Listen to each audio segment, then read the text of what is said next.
Ajma'in subhanaka la ilma lana illa ma 'allamtana innaka antal alimul hakim. Rabbi shrah li sadri wa yassir li amri wahlul 'uqdatam min lisani yafqahu qawli. Amma ba'd. Alhamdulillah ala nikmatil Islam, alhamdulillah ala nikmatil iman, wa kafa biha min ni'mah. Alhamdulillah, segala puji bagi Allah Subhanahu wa taala. Kita bertemu di tempat yang mulia, berkumpul di dalam kemuliaan, mencari perkara-perkara yang mulia yang datang lewat lisan Nabi kita Nabi Muhammad sallallahu alaihi wasallam. Setelah libur sekian hari, sekian minggu, karena kita sama-sama ingin mendapatkan perkara-perkara yang indah di bulan Ramadan, dan kajian kita bertepatan waktunya di malam hari, jadi kita liburkan untuk sementara selama beberapa bulan, selama beberapa minggu. Maka di hari ini, di bulan Syawal ini, momen kita adalah halal bihalal, atau momen kita adalah saling merelakan, saling memaafkan, saling meninggalkan perkara-perkara buruk antara kita satu sama lain. Setelah 1 bulan mungkin kita disibukkan dengan ibadah-ibadah sendiri, ibadah-ibadah pribadi. Maka hari ini di momen Syawal semacam ini, Allah Subhanahu wa taala ingin kita menjadi hamba-hamba yang kembali bersih. Sebagaimana ucapan yang seringkali kita ucapkan kalau ada di bulan, kalau datang hari raya, yaitu kalimat-kalimat yang berupa minal aidina wal faizin. Semoga kita menjadi hamba-hamba yang kembali. Semoga kita menjadi hamba-hamba yang sukses. Semoga kita menjadi hamba-hamba yang bersih sebersih-bersihnya. Karena itulah tujuan kehidupan kita di dunia, mendapatkan kemenangan dari Allah Subhanahu wa taala. Karena sebenarnya atau hakikatnya seluruh kehidupan kita ini penuh dengan yang namanya kompetisi, penuh dengan yang namanya nyari menang-menangan atau nyari nilai-nilai tertinggi di sisi Allah Subhanahu wa taala, atau di sisi manusia, atau di dalam hal apapun. Di dalam hal apapun. Ketika kita masih kecil, setelah itu beranjak jadi remaja, setelah itu dewasa, setelah itu dewasa, setelah itu menua, semuanya penuh dengan ujian-ujian, semuanya penuh dengan perkara-perkara yang harus kita menangkan. Oleh karena itu Allah Subhanahu wa taala menginginkan di dalam setiap kehidupan kita, di dalam setiap kali kita menghadapi perkara ujian-ujian tersebut, Allah taala itu pengen kita jadi hamba yang aid wal faiz. Aid apa artinya? Aid artinya kembali. Kembali kepada fitrah kita sebagai manusia yang suci. Karena kullu mauludin yuladu ala fitrah. Katanya Nabi Muhammad, setiap bayi dilahirkan itu mereka dalam keadaan suci, dalam keadaan bersih, ndak duwe dosa, baik dosa kepada Allah Ta'ala atau dosa kepada manusia, nggak ada. Bersih sebersih-bersihnya. Ramadan diakhiri dengan hari raya ini, Allah Ta'ala juga pengen kita jadi hamba yang semacam itu. Selama Ramadan kita diperintahkan untuk puasa, dimotivasi untuk bersedekah, dimotivasi untuk melakukan banyak-banyak kebaikan, dimotivasi untuk bangun malam, dimotivasi untuk beristighfar dan lain sebagainya. Semua tujuan dari kebaikan-kebaikan tersebut adalah untuk mensucikan diri kita, baik dohir ataupun batin, baik yang kelihatan ataupun yang enggak kelihatan. Kalau misalkan hari-hari yang lain kita setiap hari pengen makan apa, kita makan, pengen makan di jam berapapun kita makan, pengen minum kapanpun, apapun kita melakukan hal tersebut tanpa ada batasan, maka di bulan Ramadan diistirahatkan. Akhirnya apa yang terjadi? Akhirnya apa yang terjadi? Badan kita ini melakukan detox secara alami. Sing elek-elek diguak, Bu. Penyakit-penyakit yang nggak bener di dalam badan ini secara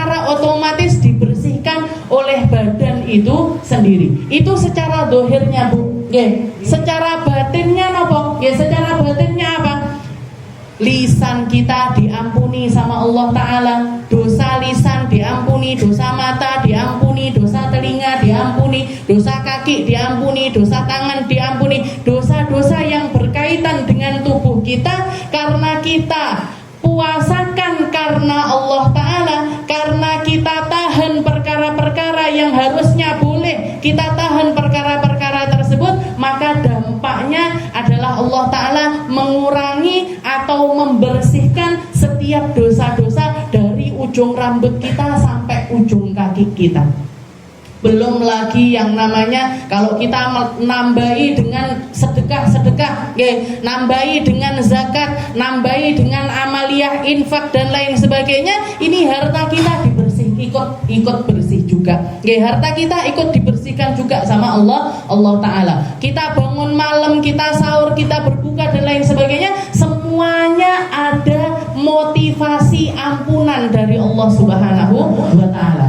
Berapa banyak hadisnya Nabi Muhammad yang mengatakan man qama Ramadan imanan wa ihtisaban ghufira lahu ma taqaddama min dzambihi wa ma ta'akhkhar.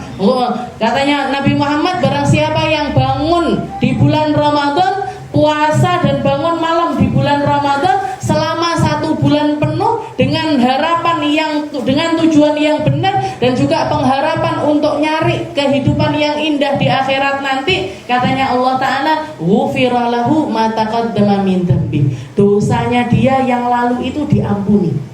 Dosanya dia yang lalu diampuni. Di hadis yang lain man qama lailatul qadar, barang siapa yang bangun malam pas nepati malam Lailatul Qadar, ghufira lahu ma taqaddama min dzambi. Dosanya dia yang lalu juga diampuni sama Allah Ta'ala. Dan masih banyak lagi hadis-hadis yang semua motivasinya adalah istighfar. Semua motivasinya itu adalah ampunan dari Allah Subhanahu wa Ta'ala. Untuk apa ini semua ampunan ini? Agar ketika datang hari raya kita benar-benar menjadi hamba yang aid, minal aidin, masuk di dalam kategori orang-orang yang bersih sebersih-bersihnya, yang diampuni dengan ampunan yang luar biasa, yang dapat pengampunan dari Allah Ta'ala dengan pengampunan yang maksimal. Semua yang ada pada dirinya ini bersih, semua dosa antara dirinya dengan Allah Ta'ala telah terampuni keseluruhan. Setelah itu ditambah dengan apa? Disempurnakan dengan minta maaf satu sama lain, jalin silaturahim ke sana ke sini, keliling dari satu rumah ke rumah yang lainnya, maaf-maafan sama orang-orang yang kita kenal, maaf-maafan sama sahabat kita, maaf-maafan sama teman-teman kita. Tujuannya untuk apa? Biar dosa antara kita sama Allah Ta'ala sudah terampuni, maka sekarang tugasnya kita untuk mohon maaf satu sama lain. Makanya biasanya ditambahi minal aidina wal faizin, mohon maaf lahir dan batin. Tapi mohon maaf lahir batin itu bukan artinya minal aidin wal faizin loh, nggih. Jadi jenengan ada orang ngomong minal aidina wal faizin, jangan dijawab sama-sama. Niku salah, nggih. Kalau mohon maaf lahir dan batin dijawabnya sama-sama mboten napa-napa. Tapi kalau minal aidina wal faizin niki doa. Berarti jawabannya apa? Amin. Nggih, minal aidina wal faizin. Amin. Nggih. Mohon maaf lahir dan batin sama-sama. Ngoten, nggih. Jadi minal aidin itu kalimat yang disusun oleh para ulama kita. Nggih. Minal aidin wal faizin, apa maknanya faiz? Kalau orang sudah bersih, Bu, kalau orang sudah diampuni, kalau orang sudah terbersihkan, maka bisa dipastikan mereka adalah orang-orang yang sukses. Ramadannya sukses, hari rayanya sukses, ibadahnya sukses, istighfarnya sukses, ibadah malamnya sukses, semuanya dia mendapatkan kesuksesan.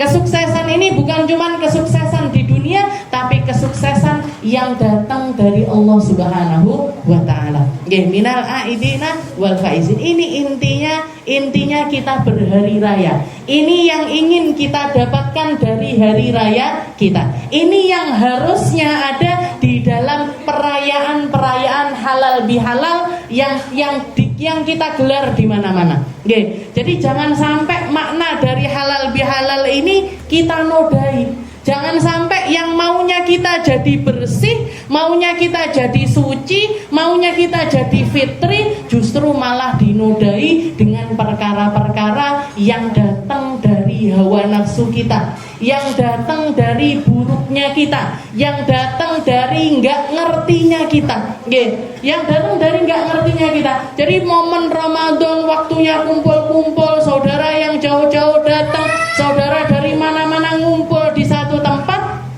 jangan sampai justru malah dinodai karena ketidakngertiannya kita. Yang kaya merasa bangga dengan kekayaannya, mandang remeh sama yang nggak punya.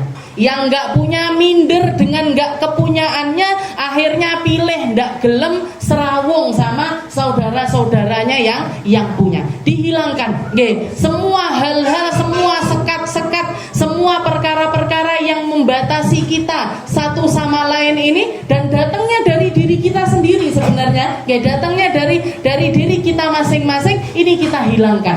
Kenapa? Karena kita semuanya pengen meraih perkara yang sama, yaitu kesucian dari Allah Subhanahu wa Ta'ala. Jadi jenengan datang hadir hari ini dengan persiapan yang indah, dengan tujuan yang indah, dengan keinginan yang indah, memulai kembali perkara yang indah.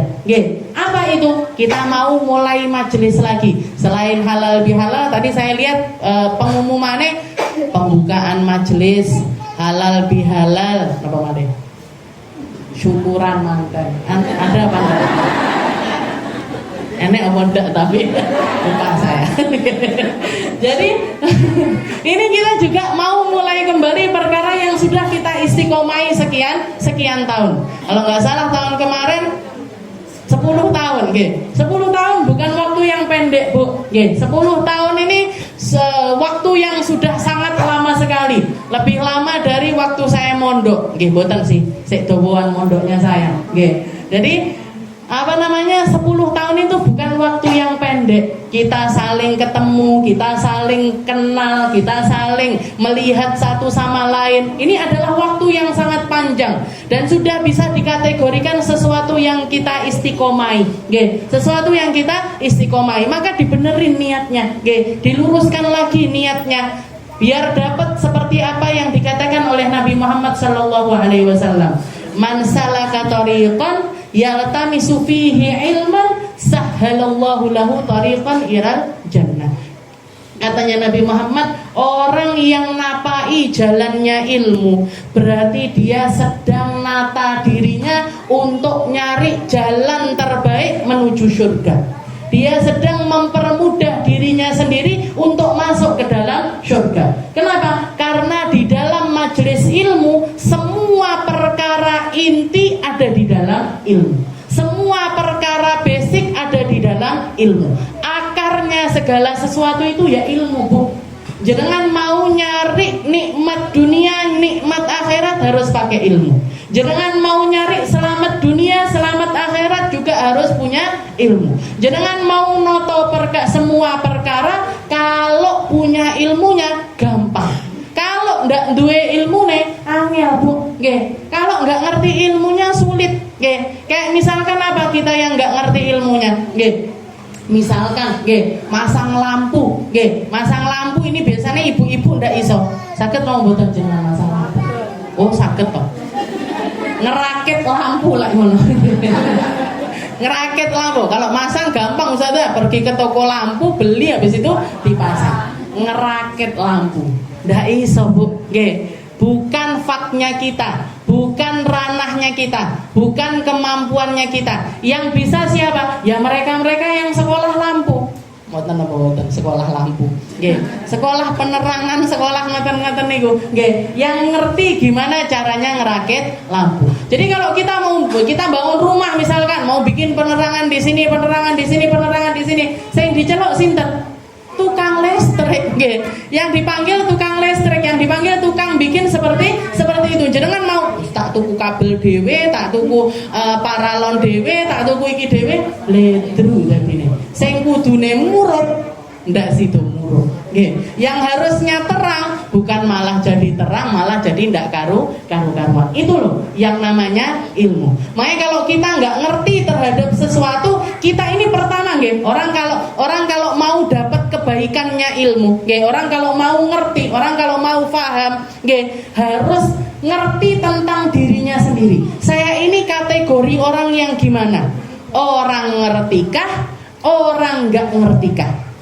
Kalau orang bisa nakar dirinya, oh saya ngerti, saya ngerti di dalam hal ini, maka dia akan ngerti sampai mana batas yang boleh dia lakukan. Tapi kalau orang nggak ngerti, kalau dirinya nggak ngerti, paham jenengan? Orang nggak ngerti kalau gampangnya orang bodoh tapi tidak sadar kalau dirinya itu bodoh. Akhirnya apa yang terjadi? Gini bledru kabeh, arepe masang lampu padahal duduk tukang listrik, akhirnya malah nggak karu-karuan, nyetrum di mana-mana jadinya.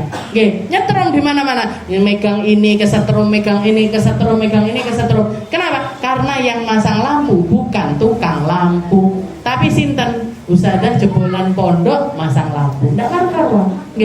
Jadi kita ini pertama, sebelum kita melakukan apapun ini harus kita sadari, saya ini orang yang gimana? Saya ini ngerti apa enggak? Sampai mana batasan ngertinya saya? Setelah itu apa? Lakukan apa yang jenengan ngerti, jangan lakukan apa yang jenengan enggak ngerti. Kalau sudah nggak dilakukan yang nggak dimengerti gimana? Kalau kita butuh tentang perkara tersebut, serahkan kepada mereka yang ngerti. Serahkan kepada mereka yang ngerti. Jenengan belajar ilmu agama, jenengan belajar ilmu syariat, jenengan belajar ilmu kehidupan, jenengan belajar ilmu tentang kehidupan. Apa yang kita ngerti lakukan.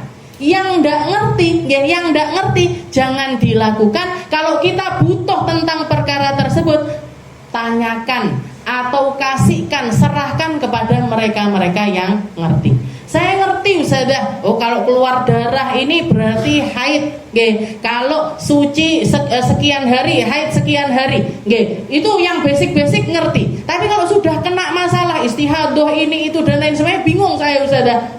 Gimana ini? Mau belajar kok ruwet ini kok susah sekali. Tanyakan kepada mereka yang ngerti. Saya keluar darah sekian hari, sifatnya gini, ini hukumnya gimana?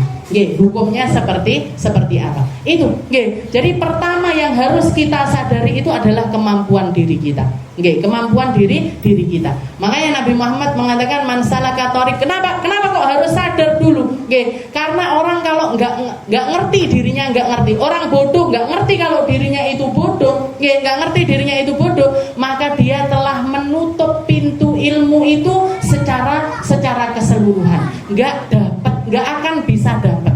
Nggak akan bisa dapat apa-apa. Jangan kalau ngundang orang, ayo Bu datang ke majelis taklim, aku lo wis ngerti. Saya diomongin Ustazah Aminah, aku wis ngerti kabeh aku. Akhirnya apa? Mau datang ke sini juga nggak akan bisa datang. Karena apa? Hatinya sudah tertutup terlebih dahulu. Akhirnya nggak mau kenal sama ulama, nggak mau kenal sama orang yang ngerti, nggak mau kenal sama mereka yang punya ilmu. Akhirnya apa? Terbatas keilmuannya. Dan orang kalau sudah membatasi diri dari keilmuan, katanya Habib Abdullah bin Alwi Al-Haddad, orang kalau nggak mau belajar itu berarti dia telah menolak dua perkara. Menolak apa yang datang dari Allah Ta'ala, ilman wa amalan. Secara keilmuan dia menolak, secara pengamalan juga dia menolak. Ini kata-katanya orang zaman sekarang ini banyak yang mengatakan, wes aku mau datang majelis, engkau ngerti reno-reno, ketimbang aku malah dosa ketika aku tidak bisa melakukan perkara tersebut. Kita ngerti tentang perkara dosa dan masih melakukan dosa tersebut, itu masih lebih mending ketimbang orang yang nggak mau tahu tentang ilmu sama sekali. Karena dia berarti menolak dua perkara, ilmunya ndak mau, amalnya juga ndak mau.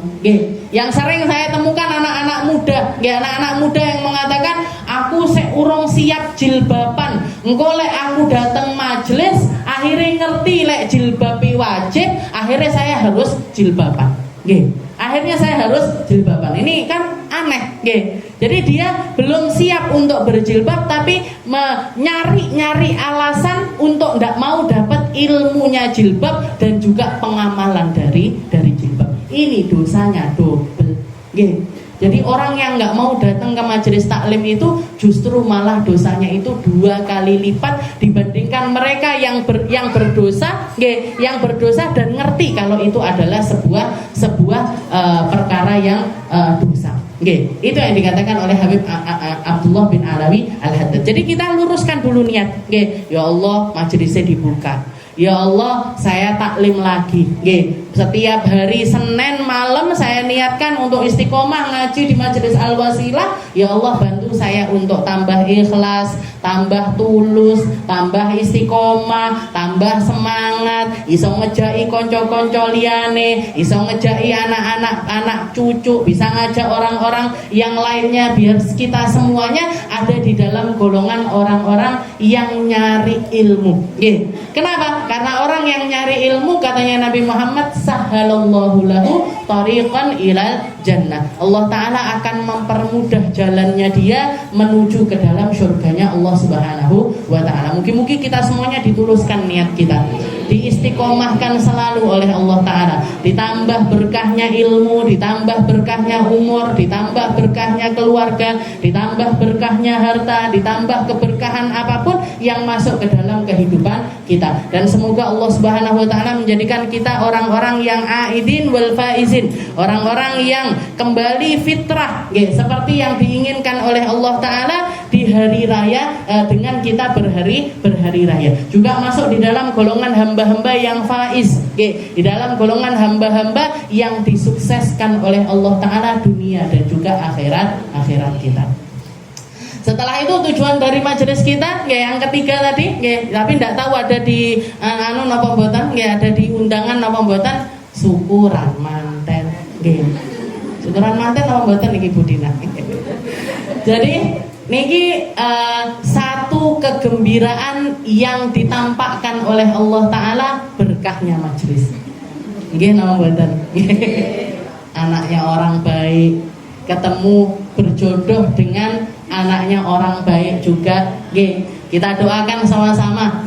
Mugi-mugi keluarga yang baru dibangun ini menjadi keluarga yang selalu dinaungi oleh Allah Subhanahu wa Ta'ala, diberkahi oleh Allah Ta'ala, dikasih kegembiraan lanjutan, dikasih takdir yang baik, dikasih dijauhkan dari perkara-perkara yang buruk, dijauhkan dari perkara-perkara musibah-musibah, baik itu hissiyah ataupun ma'nawiyah. Semoga semuanya keluarga kecil ini semoga menjadi keluarga yang diberkahi oleh Allah Ta'ala dan selalu dipandang oleh Nabi Muhammad sallallahu alaihi wasallam. Dan mungkin keluarga kita semuanya juga dijadikan keluarga yang indah, keluarga yang sakinah, keluarga yang mawaddah, keluarga yang selalu mendapatkan ketenangan dari Allah Subhanahu wa Ta'ala dan penuh cinta. Karena hakikatnya pernikahan itu yang dicari niku sakinah, mawaddah, warahmah. Sakinah. Kenapa kok orang di dalam pernikahan itu nyari sakinah? Sakinah itu adalah ketenangan. Ketenangan yang datang, kepuasan yang datang, keindahan, ketentraman yang datang ketika kita merasa puas dengan perkara yang dihalalkan oleh Allah Subhanahu wa Ta'ala. Dengan perkara yang dihalalkan oleh Allah Ta'ala untuk kita. Makanya orang kalau di dalam pernikahan kok pengen tenang pernikahannya, yang harus ada di dalamnya adalah sakinah. Sakinah ini gimana? Tenang. Untuk berapapun rezeki yang Allah Ta'ala datangkan di rumah kita, alhamdulillah. Apapun yang terjadi di dalam rumah tangga kita, alhamdulillah. Apapun yang sedang tragedi, apapun yang masuk ke dalam rumah tangga tersebut, alhamdulillah. Jadi ridho dulu. Ridhonya yang didulukan, maka baru akan terjadi yang namanya sakinah. Setelah sakinah, kalau sama-sama bisa memahami di dalam ketenangan seperti itu, yang laki-laki bisa tenang dengan istrinya bisa tenang dengan suaminya, nggih. Keluarga kecil kan niku, masih lingkup suami dan juga istri. Baru nanti kalau bisa sama-sama tenang, ngeredem emosi masing-masing, karena di dalam rumah tangga itu kan dua orang, dua manusia dengan lingkungan berbeda, dengan keluarga berbeda, dengan kebiasaan berbeda, dijadikan satu. Menjadi lebur jadi satu. Sing senengane sing wedok kadang-kadang nggak disenengi sama yang laki, yang disenengi yang laki kadang-kadang nggak disenengi sama yang perempuan. Kayak saya misalkan di rumah saya sama suami ngoten saya nih nggak doyan kambing nggak doyan, daging nggak doyan, ikan nggak doyan, senengane sayur-sayuran, sukanya sayur-sayuran. Sedangkan suami saya niku kambing sampai beliau itu ngomong ngeten, kambing mentah aku tuh ya, saking senengnya sama kambing, saking senengnya sama kambing, pecinta kambing. Bahkan kalau orang-orang Arab itu sebagian mengatakan, sayur-sayuran itu biar dimakan kambing, kambingnya kita yang makan. Jadi biasanya anti sama sayur. Tapi alhamdulillah suami saya sayur yo seneng, kambing-kambingan ya seneng, ikan ya pokoknya apa aja seneng. Jadi lebih gampang. Tapi beliaunya setiap kali kita mau pergi ke misalkan makan di luar atau gimana, beliaunya mesti ayo ke warung yang kamu juga bisa makan. Karena kalau misalkan ke warung seafood ngoten otomatis saya nggak makan. Paling nanti minta telur ceplok, nasi ambek telur ceplok ambek kecap, karena nggak ada yang bisa udang yo nggak doyan, ikan ya nggak doyan. Suami saya seneng sekali padahal sama ikan, suka sekali sama ikan. Nah ini gimana biar nggak terjadi bentrok, biar nggak, karena kadang-kadang ada yang ayo kau dijajal, dipaksa, saya maksa makan bu, muntah, dibohongi, jadi ada yang bikin perkedel tapi isinya ada ikannya, baru masuk mulut sudah muntah, baru masuk mulut sudah muntah, memang nggak doyan. Nah ini kalau ada orang yang pokoknya harus doyan, siapa yang jadi kesukaan saya kamu juga harus suka, nggak akan pernah ketemu sakinah. Kalau dua orang ini tadi tidak bisa saling memahami, tidak bisa saling ngerteni, sakinah itu nggak akan pernah terjadi. Tapi kalau sudah sakinah, sama-sama tenang, sama-sama bisa memahami, sama-sama saling sabar dengan kebiasaan masing-masing. Mungkin dulu sebelum nikah, tidurnya sendiri-sendiri, arepe ngorok sak banter-bantere sembarang. Nah ini ternyata kok ada orang baru di sebelah ngorokan, nah ini kan kudu sabar, kudu nrimo, gimana bojone gitu. Nah ini ngerteni, akhirnya terjadi yang namanya sakinah. Kalau sudah saling sakinah, saling merasakan ketenangan, baru nanti yang hadir adalah mawaddah. Napa niku mawaddah? Cinta. Kayak katanya guru saya mengatakan, cinta itu bukan datang sebelum nikah, tapi cinta itu mawaddah atau cinta yang suci, cinta yang dihadirkan sama Allah Ta'ala dengan cara yang halal, itu terjadi setelah adanya pernikahan. Setelah adanya pernikahan. Dan mawaddah itu akan terjadi, akan datang, cinta itu akan datang jalaran songko kulino. Jadi datangnya itu caranya semacam itu. Jadi setiap kali kita saling nyari cara untuk narik perhatian pasangan, untuk nyari ridhonya, untuk nyari kecintaannya, untuk nyari kesenangannya, disitulah dihadirkan sama Allah Ta'ala yang namanya mawaddah.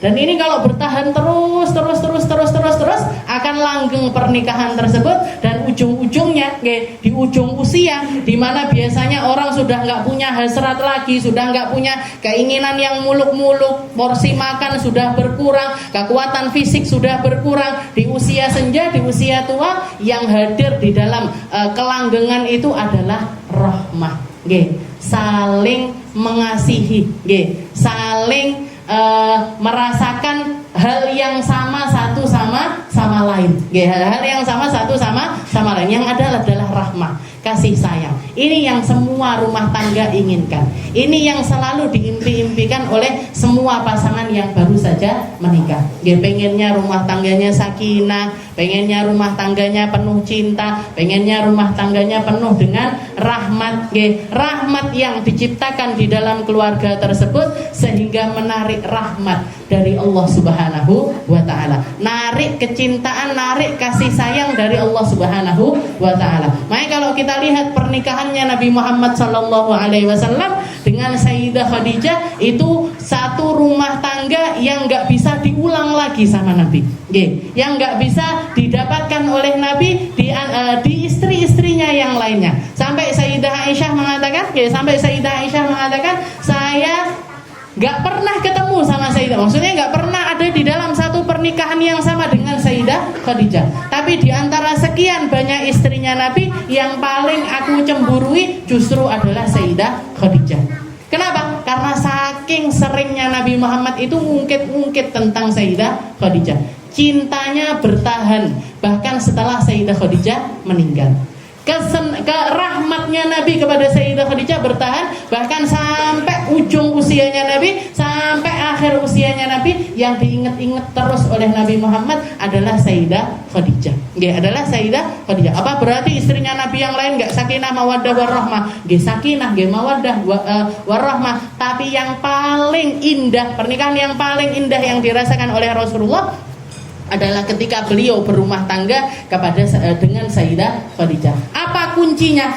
Apa yang dilakukan oleh Sayyidah Khadijah kok bisa sampai membuat Nabi Muhammad itu semacam itu? Kok bisa sampai membuat Rasulullah SAW itu secinta itu dengan Sayyidah Khadijah? Niki wau, nggih, mawaddah. Sayyidah Khadijah enggak pernah menampakkan perkara yang buruk di hadapan Rasulullah SAW.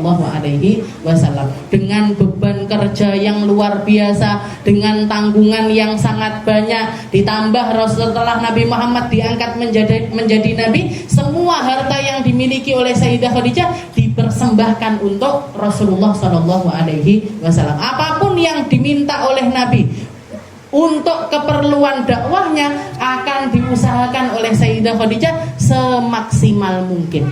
Jadi yo bojo tapi juga sekaligus merangkap sebagai sahabat. Nggih. Jadi istri tapi juga sudah semacam ibu. Nggih. Jadi istri, jadi pasangan tapi juga sudah semacam teman, sahabat yang bisa diajak ngobrol, bisa diajak curhat, bisa diajak saling membicarakan satu perkara itu dengan nikmatnya, dengan keindahannya. Itu yang dilakukan oleh Sayyidah Khadijah. Bahkan di akhir usianya, nah ini kisah yang paling sering diceritakan oleh guru saya Habib Segaf. Beliau sering kali menceritakan gimana akhlaknya Sayyidah Khadijah. Di akhir usianya beliau wasiatnya kepada Nabi Muhammad, ya Muhammad, kalau misalkan aku nanti meninggal dan hartaku sudah habis, kamu nanti misalkan dakwah juga butuh biaya semua istilahnya keperluan dakwah, kok kamu nggak dapat, datang ke kuburku, gali kuburku, ambil tulang belulangku, jual atau rakit bagaimanapun, kamu pakai untuk berlayar kemanapun yang ingin kamu tempat yang ingin kamu tuju. Bahkan sampai kerangkanya kalau bisa dipakai dakwah sama Sayyidah Khadijah. Nggih, tulang belulangnya kalau bisa dipersembahkan untuk dakwahnya Nabi Muhammad SAW, dipersembahkan semuanya oleh Sayyidah Khadijah. Nggih. Jadi pernikahan semacam itu yang diinginkan oleh setiap pasangan. Jadi kalau dilihat ini pernikahan dari putranya Bu Dina sama Bu Istiqomah, jenengan ikut seneng apa mboten? Kalau seneng kabeh gitu. Kalau seneng kabeh alhamdulillah, barokah majelis, barokah ilmu, barokahnya zikir, barokahnya perkara-perkara baik, perkumpulan-perkumpulan yang baik. Allah taala menghadirkan DP kegembiraan yang bisa kita rasakan di dunia sebelum nanti yang lebih besar lagi senangnya kita di sini, lebih senang lagi nanti ketika kita melihatnya di akhirat nanti. Kumpulan indahnya kita hari ini, pertemuan indah, jangan mesti rewang yo seneng, ngemelok anu yo seneng, semua perkara-perkara tersebut nanti akan lebih indah di akhirat nanti. Doa-doa indah, kalimat-kalimat indah yang tercurah dan lain sebagainya itu akan kita temukan lebih indah nanti nanti di sisi Allah Subhanahu wa taala. Mungkin semuanya dikasih kegembiraan yang banyak, dikasih keluarga-keluarga yang baik-baik, dikasih keluarga-keluarga yang selalu bisa bareng-bareng nyari surganya Allah, bareng-bareng nyari perhatiannya Rasulullah, bareng-bareng nyari perkara-perkara indah di sisi Allah Subhanahu wa taala. Dan hari ini di momen hari ini juga kita niatkan juga untuk mensyukuri segala hal yang hadir untuk hidup kita. Baik itu keluarga, baik itu harta, baik itu ilmu, baik itu ibadah, baik itu zikir dan lain sebagainya, kita syukuri. Dan kita niatkan mugi-mugi sama Allah taala dikasih tambahan nikmat lagi, dan yang sudah ada ini diistiqomahkan, yang sudah ada ini diawetkan, yang sudah ada ini selalu dipertahankan di dalam hati-hati kita. Mulai dari kekhusyuan, mulai dari ketulusan, mulai dari keikhlasan, apapun itu keindahan yang sekarang ini kita rasakan, semoga sama Allah taala dipertahankan dan ditambah terus sesuai dengan apa yang diajarkan oleh Nabi kita Nabi Muhammad sallallahu alaihi wasallam. Dalam salah satu ayat Allah taala mengatakan faqultu astaghfiru rabbakum innahu kana ghaffara.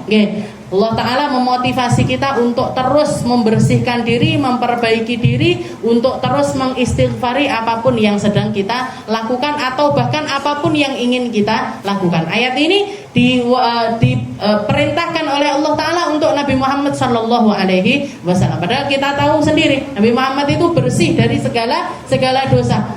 Ghufira lahu ma taqaddama min dzambi wa ma ta'akhkhar. Dosa sebelum diampuni, dosa setelahnya juga diampuni. Tapi kenapa kok masih disuruh istighfar sama Allah Ta'ala? Sama Allah Ta'ala masih terus disuruh istighfar. Nabi Muhammad tetap diperintahkan untuk istighfar, untuk mencontohkan kepada kita tentang perkara istighfar, tentang perkara membersihkan diri, tentang perkara minta ampun kepada Allah Ta'ala. Kita hidup niku Bu, kalau ngerti maknanya maaf dan juga memaafkan, jangan kalau ngerti maknanya maaf dan juga memaafkan, semua perkara yang hadir di dunia ini akan terasa nikmat, akan terasa gampang, jenengan lek gampang jadi salah titik jaluk ngepuro, salah sedikit minta ampun, salah sedikit minta maaf dan lain sebagainya. Itu hubungan itu akan terasa selalu nikmat, akan terasa selalu nikmat. Jangan sering-sering minta maaf sama ibunya, minta maaf sama suaminya, minta maaf sama anaknya. Misalkan hari ini kita bikin kesalahan sama suami, tapi kita cepet-cepet minta maaf, akhirnya dilupakan. Istilahnya hilang neh. Salah itu tadi, dosa yang dilakukan atau kesalahan itu kita terlupakan.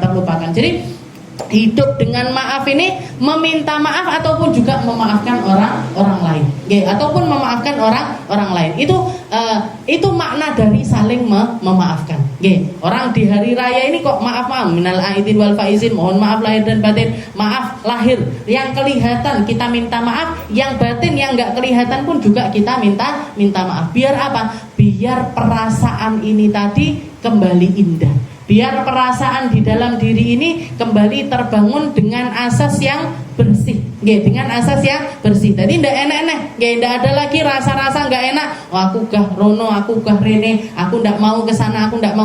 Itu semuanya menjadi lebur ketika kita saling memaafkan, tapi yang tulus, nggak cuman di lisan saja, nggak maaf ya, tapi bermono dipleroi, maaf yo, tapi istilahnya ndak serius di dalam minta maaf, itu nggak ada efeknya. Tapi kalau kita minta maaf dengan tulus, maka itu semuanya akan menjadi sesuatu yang indah. Makanya hari ini nanti kita tutup dengan salam-salaman, seperti biasanya juga kelilingan seperti itu, agar kita bisa saling membersihkan apa yang ada di antara kesalahan-kesalahan yang ada di antara diri kita satu sama lain. Dan di akhir, mungkin semuanya sama Allah Ta'ala diistiqomahkan, mungkin sama Allah Ta'ala semuanya diindahkan, mungkin semakin banyak perkara-perkara indah yang dimasukkan oleh Allah Ta'ala ke dalam hati kita, berupa keikhlasan, berupa keistiqomahan, berupa kekhusyuan, berupa kecintaan kepada Nabi Muhammad SAW, keinginan untuk selalu bertaubat, keinginan untuk selalu minta maaf, keinginan untuk selalu memohon ampun kepada Allah Ta'ala ataupun juga kepada sesama manusia, semoga selalu dihadirkan oleh Allah Ta'ala di dalam diri kita. Dan semoga hati kita juga dibersihkan sama Allah Ta'ala dari semua perkara-perkara yang buruk, iri, dengki, dendam, kebencian, kemunafikan, perkara-perkara yang tersembunyi di dalam hati kita, semoga semuanya dibersihkan oleh Allah Ta'ala, sehingga kita menjadi hamba-hamba yang aid, menjadi hamba-hamba yang fitri, menjadi hamba-hamba yang selalu berada di dalam naungan tawwabin, menjadi berada di dalam naungan hamba-hamba yang selalu bertaubat kepada Allah Subhanahu wa Ta'ala. Dan semoga hajat-hajat kita semuanya dikabulkan sama Allah Ta'ala. Perkara-perkara yang indah datang ke dalam kehidupan kita, perkara-perkara yang buruk dijauhkan dari kehidupan kita. Dan semoga Allah Subhanahu wa Ta'ala selalu merahmati kita, selalu mengampuni kita, selalu meridhoi kita, dan mempertahankan ridho tersebut sampai akhir hayat kita, sehingga kita mati dalam keadaan husnul khatimah, mati yang baik, mati yang indah, mati yang penuh dengan ridho dari Allah Subhanahu wa Ta'ala. Dan semoga berkah dari majelis ini kita juga menjadi hamba-hamba yang semakin cinta kepada Nabi Muhammad SAW, kenal sama keluarganya Nabi, kenal sama para sahabatnya Nabi, kenal sama ulama-ulamanya Allah Subhanahu wa Ta'ala, kenal dengan hamba-hamba saleh Allah Ta'ala yang ditebarkan di seluruh dunia. Dan semoga Allah Subhanahu wa Ta'ala menjadikan kita hamba-hamba yang pandai bersyukur, menjadi hamba-hamba yang pandai bersabar, menjadi hamba-hamba yang senantiasa nyari kebaikan di setiap perkara yang kita langkahi. Dan semoga majelis ini menjadi majelis yang semakin berkah, menjadi majelis yang selalu mendapatkan cahaya dari Allah Subhanahu wa Ta'ala, dengan pandangan dari guru-guru kita semua, dengan pandangan dari ulama-ulama kita, dengan pandangan dari orang-orang saleh yang ada di sekitaran kita. Ala hadhihi niyah wa ala kulli niyatin salihah wa ila hadratin Nabi Muhammad sallallahu alaihi wasallam bisirril Fatihah.